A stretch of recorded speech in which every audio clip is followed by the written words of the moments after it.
Alors, Hunter x Hunter, c'est un nom qui évoque tellement de choses, hein. Un chef-d'œuvre pour beaucoup, mais aussi une œuvre, disons, intimidante par sa complexité.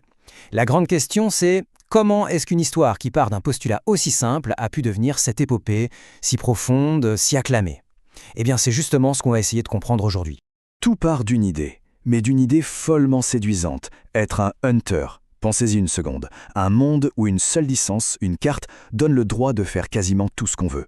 Devenir archéologue, chasseur de primes, chef cuisinier de renommée mondiale, c'est un monde où tout, absolument tout, devient possible. Évidemment, il y a un mais. Cette liberté, eh bien, elle a un prix, et un prix très élevé. On s'en rend compte assez vite en fait. Derrière la grande aventure promise, il y a des dangers mortels, oui, mais aussi des sacrifices déchirants, des dilemmes moraux d'une noirceur qu'on n'imaginait pas au début. C'est vraiment là que réside toute l'attention de la série. Alors, pour y voir plus clair dans tout ça, voici le plan de route. On va commencer par la base, la licence et l'aventure. Puis on s'intéressera aux 4 amis et leurs 4 chemins bien distincts. On verra ensuite comment la série va bien au-delà d'une simple quête. On se penchera sur le pouvoir du naine qui est absolument central. Après ça, direction le cœur sombre de l'épopée. Et enfin, on terminera sur une histoire un peu méta, le combat de son propre créateur. Allez, c'est parti, on plonge dans le vif du sujet. Au tout début, Hunter x Hunter a vraiment tout d'une aventure shonen, on va dire assez classique. On a notre jeune héros, super optimiste, plein d'énergie, la totale. Et ce héros, c'est Gon Freecas. Le point de départ de son histoire, il est simple mais hyper efficace. C'est un gamin de 12 ans, un peu sauvage, qui a un seul but, devenir hunter pour retrouver son père, Jing, un père légendaire, un des plus grands hunters qui ait jamais existé. C'est une quête pure, presque naïve, qui sert de porte d'entrée parfaite dans cet univers. Bien sûr, Gon ne part pas seul. Aucune grande aventure ne se fait en solo, n'est-ce pas? Et c'est là que ça devient passionnant. Parce que le groupe qui va se former, eh bien, c'est une bande d'amis aux motivations complètement différentes, voire carrément opposées. On a Gon, bien sûr, c'est un peu le cœur du groupe, son ancre émotionnelle, c'est sa pureté, sa détermination à toute épreuve qui va cimenter cette équipe improbable. Et en face de cette pureté, on a Kiruya. Son exact opposé. Lui vient d'une famille d'assassins d'élite, les Zoldyck, rien que ça. Il ne fuit pas pour trouver un but, il fuit un destin qu'on lui impose. Ce qu'il cherche chez Gon, c'est un ami, une porte de sortie. Et ce contraste entre les deux, c'est le moteur de leur incroyable relation. Ensuite, on a Kurapika. Et là, on change complètement de registre. Son histoire, c'est une tragédie, pure et simple. C'est le dernier survivant de son clan, qui a été massacré juste pour la couleur de leurs yeux. Lui, il n'est pas là pour l'aventure, pas du tout. Sa quête, c'est la vengeance. Une vengeance froide, méthodique, qui le consume de l'intérieur. Et pour boucler la boucle, on a Léolio. Au premier abord, on pourrait croire que c'est le plus simple du lot. Sa motivation, l'argent. C'est ce qu'il crie sur tous les toits. Mais en grattant un peu, on découvre que cet argent, il en a besoin pour une raison très noble. Devenir médecin et soigner les pauvres gratuitement. C'est lui qui ancre le groupe dans la réalité, avec son pragmatisme. Donc voilà, on a notre équipe, un groupe hétéroclite prêt pour une grande aventure. Et c'est là que Hunter x Hunter fait son premier coup de génie. L'histoire ne va pas du tout se dérouler comme on l'imagine. Sa plus grande force, c'est sa capacité à se réinventer, à changer de genre d'un arc à l'autre. C'est assez fou quand on y pense. On commence avec l'examen Hunter, un pur tournoi d'aventure. Juste après, on bascule dans un thriller mafieux super sombre. Ensuite, hop, on se retrouve projeté dans un vrai jeu vidéo. Et pour finir, on plonge dans une véritable guerre existentielle avec les fourmis chimères. Passer d'un genre à l'autre avec une telle maestria, c'est juste unique.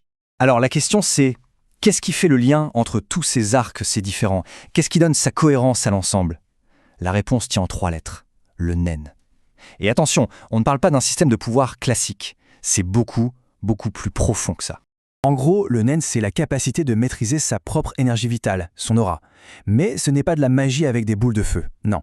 Chaque pouvoir est le reflet direct de la personnalité, de la volonté et même des traumatismes de la personne. C'est un système qui valorise la stratégie, l'intelligence, la créativité, bien plus que la simple force brute. Le système repose sur 4 grands principes.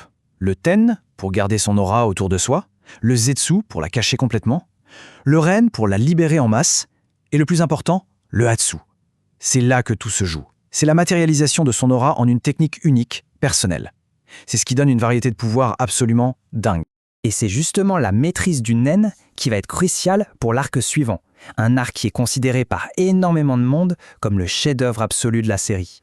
Je parle bien sûr de l'arc des fourmis chimères. Là, attention, on change radicalement de ton. On oublie l'aventure légère du début. On entre dans une saga de guerre, brutale, philosophique. Nos héros font face à des créatures terrifiantes qui menacent l'humanité. Mais le génie de cet arc, c'est qu'il va bien au-delà. Il pose des questions fondamentales sur ce que signifie être humain, sur la nature du bien et du mal. Et c'est là que tous les codes du shonen volent en éclats.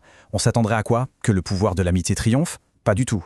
À la place, on assiste à la lente et terrible descente aux enfers de Gon. Aveuglé par la rage, il va faire un sacrifice ultime, une transformation qui lui donne une puissance divine, mais qui le détruit de l'intérieur, le laissant pour mort.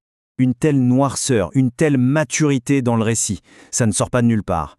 Et pour bien saisir toute la portée de Hunter x Hunter, il faut s'intéresser à celui qui est derrière tout ça, son créateur, le légendaire Yoshihiro Togashi.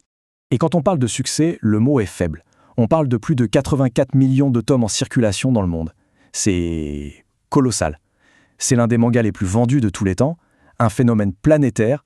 Mais mettons ce succès en perspective avec un autre chiffre, 38 volumes. 38 depuis 1998, ce rythme qui est connu pour être extrêmement lent, il raconte une autre histoire. Une histoire beaucoup plus personnelle et difficile. Tout le monde connaît les fameuses pauses de Hunter x Hunter, des hiatus qui durent parfois des années. Et la raison derrière tout ça, elle est à la fois simple et tragique. Yoshihiro Togashi, l'auteur, souffre depuis des années de problèmes de santé chroniques, notamment au dos, qui rendent le dessin extrêmement pénible. Ce qui veut dire que la qualité exceptionnelle de cette œuvre est intrinsèquement liée au combat de son créateur contre la douleur. Et ça nous amène à une dernière question, une réflexion un peu plus large.